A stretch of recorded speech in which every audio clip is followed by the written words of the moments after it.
May we please have appearances of counsel? Yes, John Vincent Sakanik for the defendant petitioner Julie Kuropchak, who is represented by the law offices of Miles Feinstein. I'm appearing on Mr. Feinstein's behalf. We have separate practices, though. Mr. Chief Justice, may it please the Court, my name is John Menzel, appearing for amicus curiae, New Jersey State Bar. Good morning, Your Honors. David Napolitano, appearing on behalf of the State of New Jersey. Good morning, Your Honors. Deputy Attorney General Robin Mitchell, appearing on behalf of amicus, the Attorney General. Good morning, counsel, and welcome. Mr. Sakanik, you may proceed. Yes, obviously this matter is brief, and I'll be very short, Your Honor.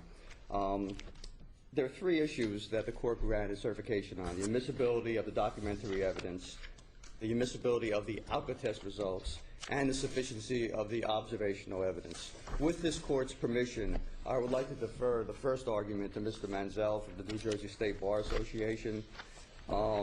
If that's okay, I would just like to briefly comment on this first point.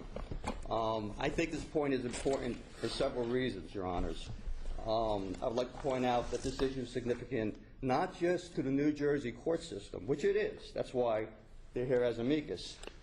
But it's important to my requested remedy, which is not just a new trial, which is a new trial, in addition to insufficient evidence. Obviously, the sufficiency of the evidence is my best argument, and if I prevail on that, there is no retrial. But my argument is that this first point tainted this trial in the Garfield Municipal Court to such an extent that at the very least, my client is entitled to a new trial. And there is a different judge now in Municipal Court of Garfield. His name is Giuseppe Randazzo, and he's an excellent and very fair judge. And if I do not prevail on my sufficiency of the evidence argument, which I understand is a very high burden, I submit that this first point that Mr. Menzel will argue goes to the taint of that trial, because what they did was they admitted police reports, which are clearly hearsay, and they came into evidence with no cross-examination, no redaction. This is basically putting imprimatur on the police officer's testimony. And it would be a terrible thing for this to happen in this state, to allow this to happen in courts. Where do we draw the line? Will we just have police reports come in and the officer no longer even testify? But again, Mr. Menzel is here on that issue, and I will defer to him. And if I might proceed to the Alka-Test, unless Your Honors have any questions of me on this issue. I have one question Yes. with regard to the record. And in your brief to the Appellate Division, there are 2 pages, DA 49.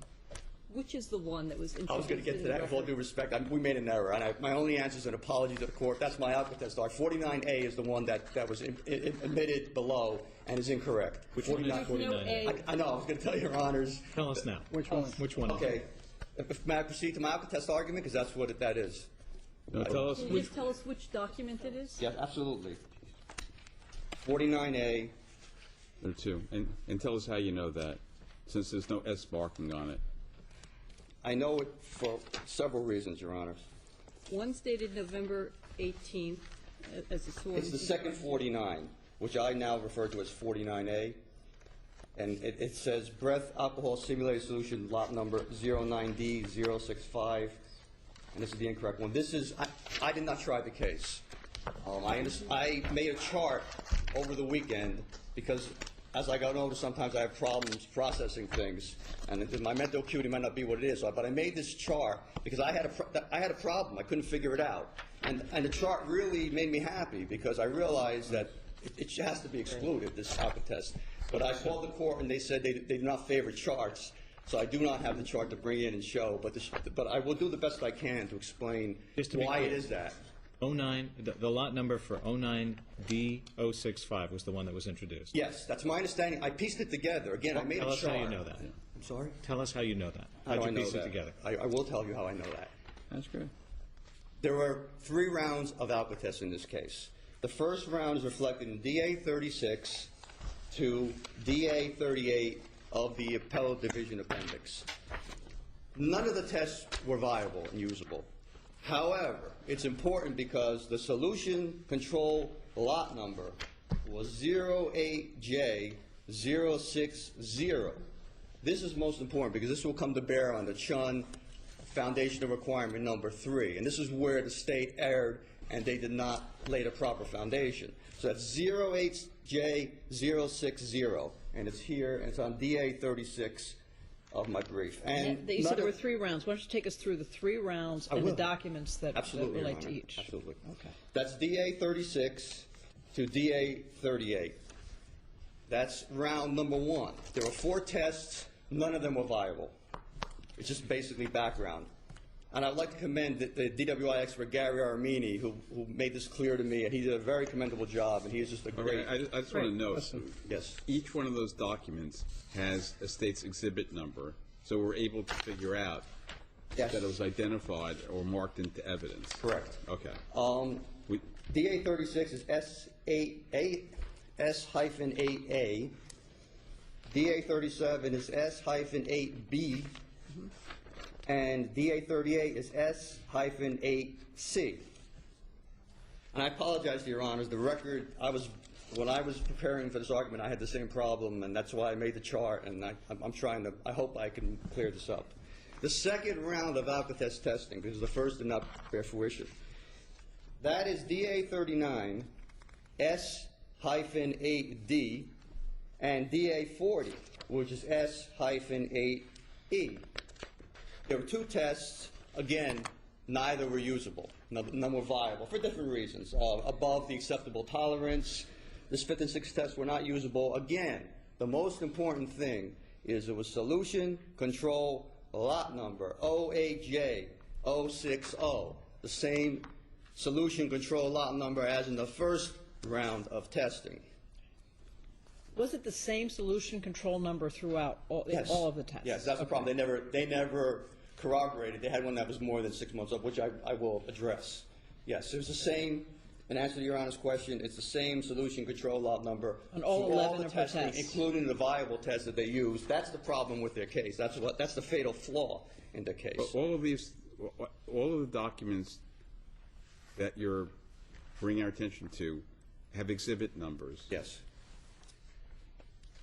The ones that don't have exhibit numbers are the 2 DA 49s. Yes. So doesn't that suggest that neither one of those documents was ever moved into evidence, neither marked as an exhibit or moved into evidence? Well, the judge did move it into evidence. He states on the record, I'm moving this document to evidence. I didn't know what document it was. I talked to What the expert. document? He moved in DA, what I call now 49A. How do you know that? Because Gary Armini told me. I discussed it Who's with the expert. Gary Armini? The DWI expert who testified at the trial. Because I was as confused as Your Honor. We get transcripts in these cases, and at the beginning of the transcript, Yes. it has what exhibits have been marked for identification, and then which ones have been marked into evidence. And then we go to the transcript. We're able to figure all that out. Yes. Is that possible in this case? Yes, yes, it is, Your Honor. Okay. Well, tell us where in the transcript I that am going to occurred. tell you, Your Honor. I will. Go ahead. We're up to round 3. We're up to, this is the third round of testing. Solution control lot number 08J060, same one. Justice Patterson, same one. This is S-8F exhibit, S-8G exhibit, DA 41 to DA 42. We need the DA number with a S. My appellate division appendix. 8F, right. What's the DA number that goes with S? 41. 8F? Oh, the DAs are 41 and 42. 41 and 42, okay. And it's S-8F, as in Frank, and S-8G.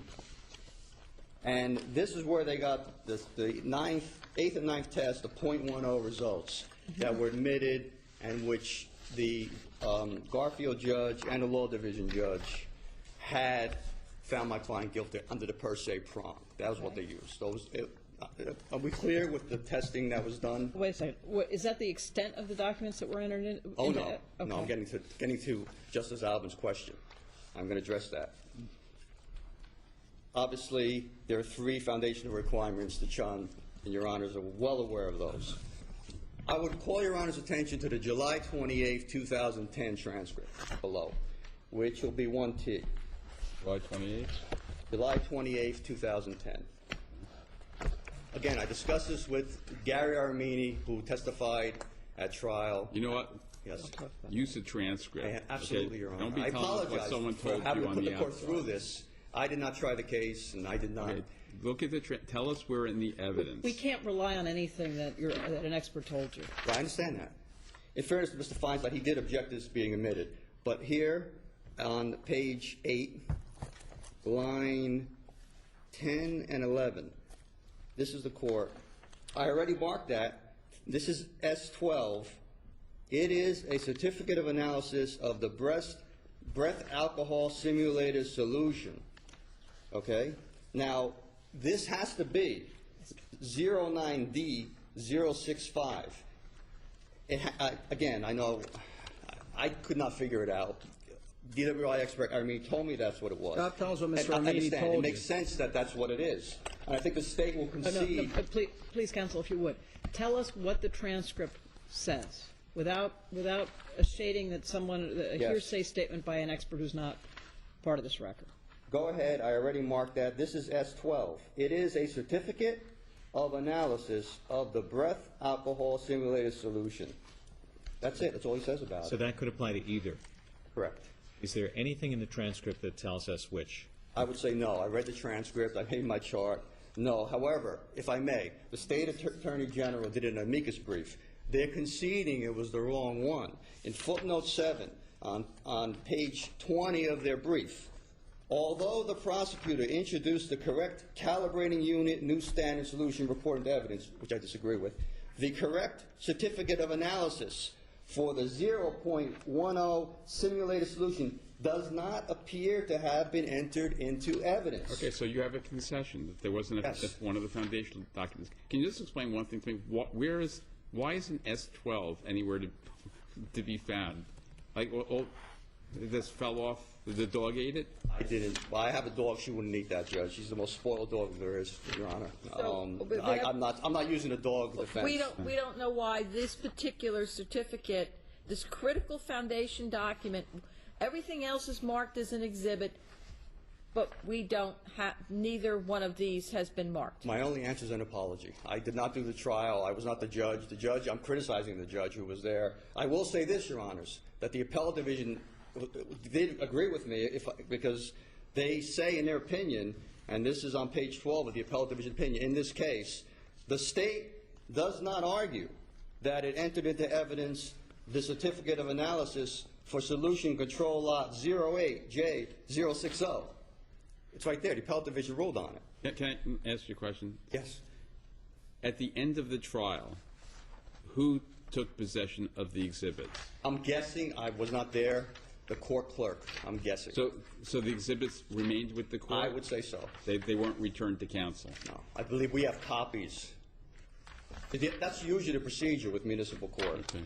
But the appellate division continues, in answer to Your Honor's question and problems, and in agreement with me, it readily admits that it only entered into evidence the certificate of analysis for solution control lot 09D065. The state admitted they put the wrong one in. It has to be that. That's what that document has to be by process of elimination. Why is that?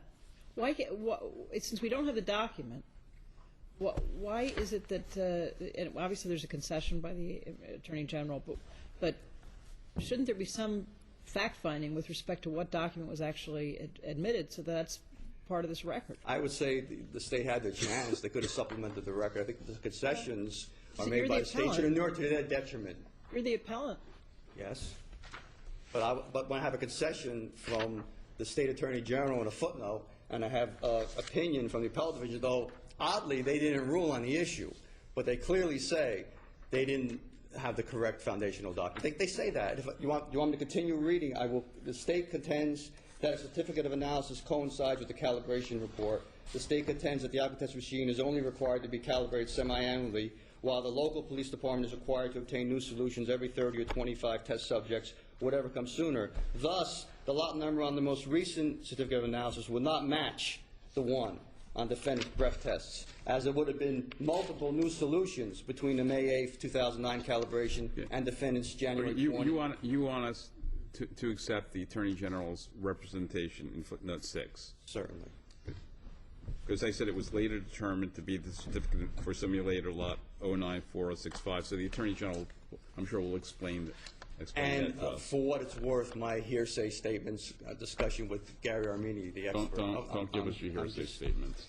I did not try the case, and when I was preparing this, that's why I made the chart, because I was really getting a headache, and I'm saying at this middle age I feel up, and I made the chart, and I was very happy when the chart was completed because I felt like I had shown that that was it. But again, proof. There's another issue, though, even if I have a problem with that issue, and that's that the calibrating unit new standard solution, which would be the first foundational requirement of the chart, they didn't even provide that. So we not only have the one that was just discussed, but we have this other one. And this is in the October 10th, 2010, 10-10-10 transcript, 4T. The court says you have D17, anything indiscernible, for identification that was retained by counsel, not by the court. Mr. Feinstein, no, I don't. I don't have it.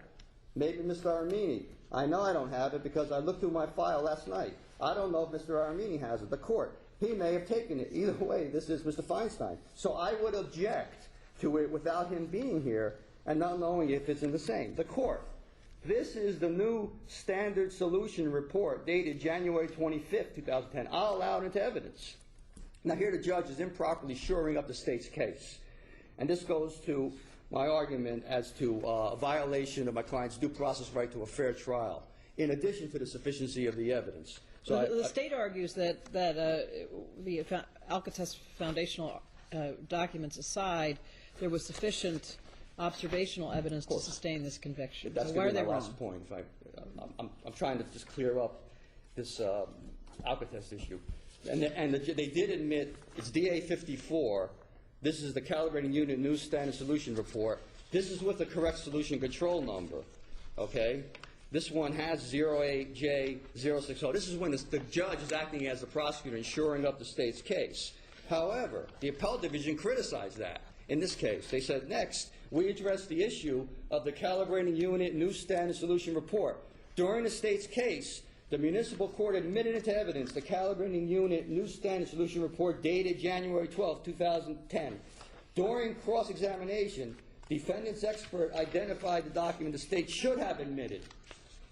This is, I believe, is the other point. The calibrating unit new standard solution report completed on January 25, 2010 as part of defendant's Alcatraz. Upon examining it, the prosecutor stated, quote, no, I was never provided that document by my discovery by the police department, unquote. The judge then asked, quote, so what's the state's position? Do they want to reopen, unquote? And at that point, Mr. Feinstein objected. Mr. Sikanik, Yes. I'm sorry to interrupt you, but Yes. we're beyond the time that you had requested already. I apologize. So let's go to the sufficiency argument. Absolutely, Your Honors. Here, the defendant was returning. She was ill, and it's in the record how she was ill. She went to her doctor, and she went to a pharmacist, and she filled her prescription. She was driving home in the dark in January, and she sees a car, which turned out to be driven by a drunk driver, approaching her with the headlights off. She had cars to her right, so she swerved to her left, and that's why she wound up in the wrong lane. There was a catastrophic head-on collision, totaling both cars, airbags deployed. She got not only shaken up, but her eyes were hurt by the airbags and the emissions from the airbags. That's why the police officer arrived at the scene. Nobody ever saw her driving improperly. There was a drunk driver who crashed into her, and I submit she is the only victim in this case, and she is a victim in this case. That was the number one reason there was an accident. Again, I think I've said why. That it really isn't the case here. It shouldn't be held against the defendant. Number two, the defendant's slowness in responding. Again, she was just in a horrific accident. And she did produce all of her documentation. She produced the driver's license, the registration, and the insurance. Did the municipal court judge find that the police officer was more credible than your client? Yes, and that's a problem for me. That's a problem.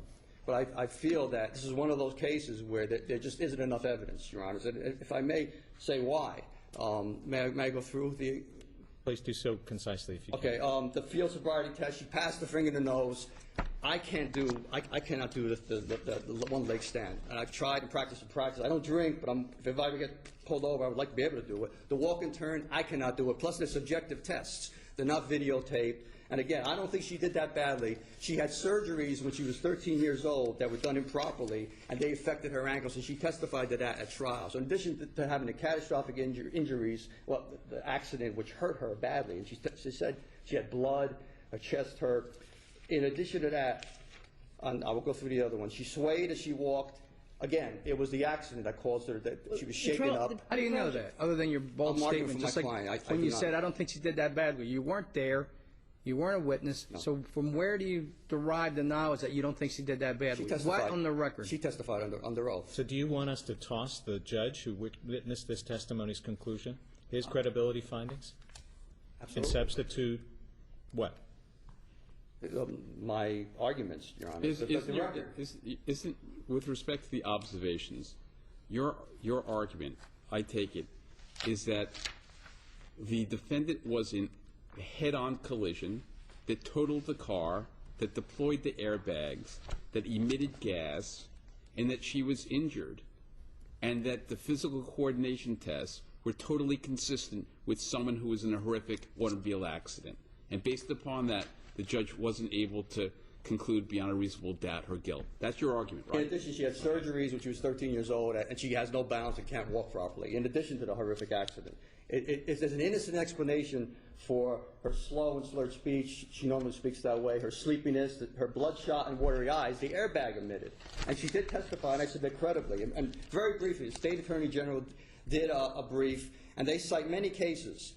Beeler, Cashy, Kent, Crine, Revy, Edmund Moore, and I tried to find Oliveri. I tried to find a case that was good for me. And the one thing that distinguishes their cases, obviously every case is different, like snowflakes and fingerprints, but there was no odor of alcohol in this case. I've never read a case in my life where there was no odor of alcohol with a DWI case. And again, this is from the transcript, the May 27, 2010 transcript.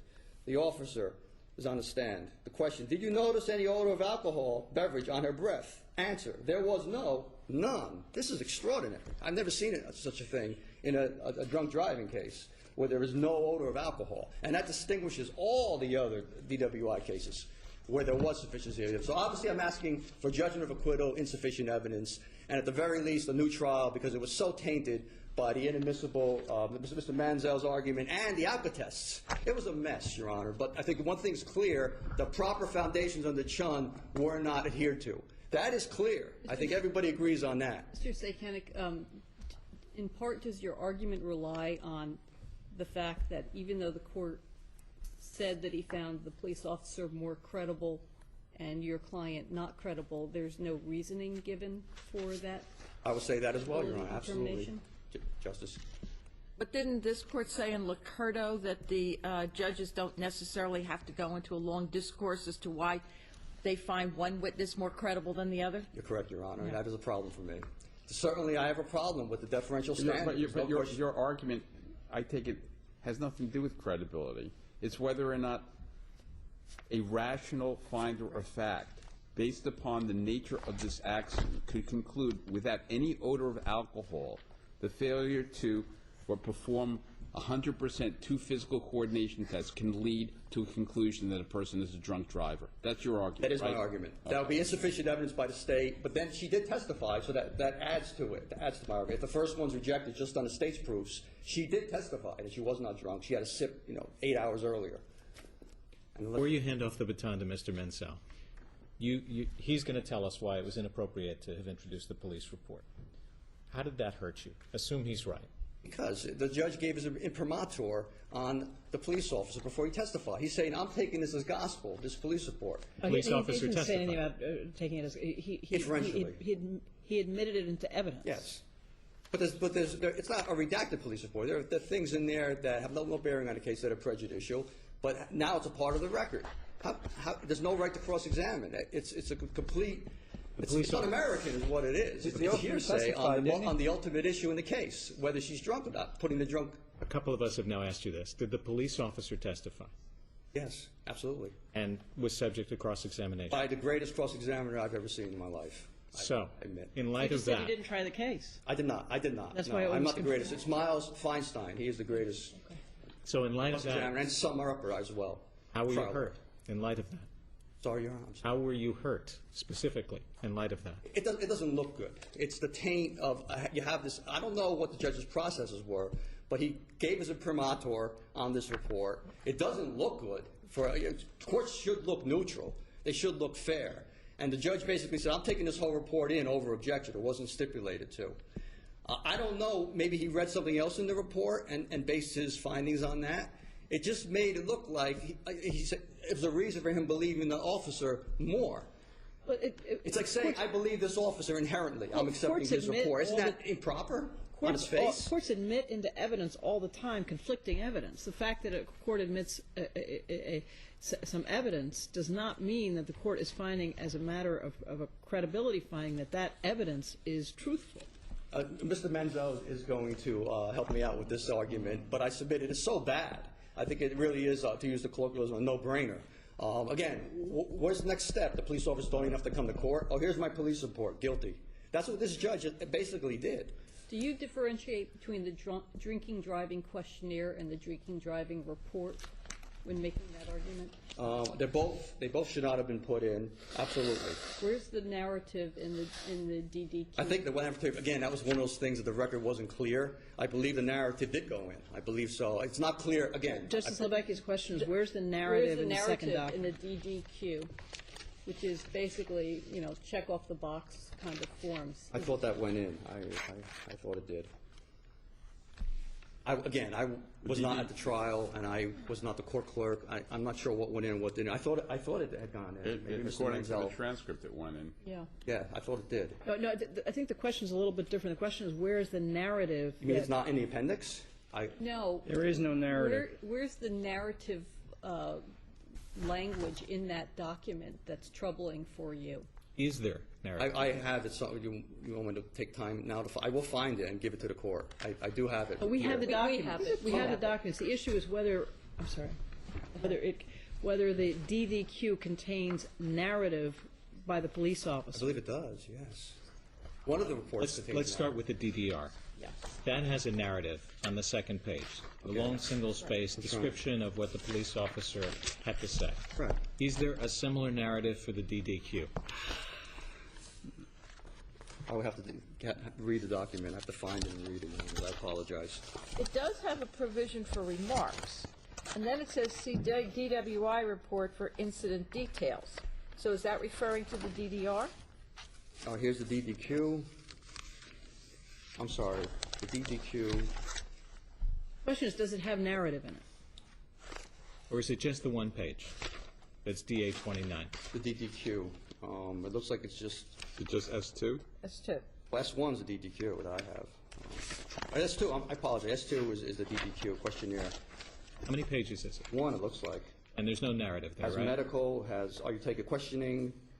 Does it have a narrative? No. No. So there's no narrative. It says, it references the DWI report for the details.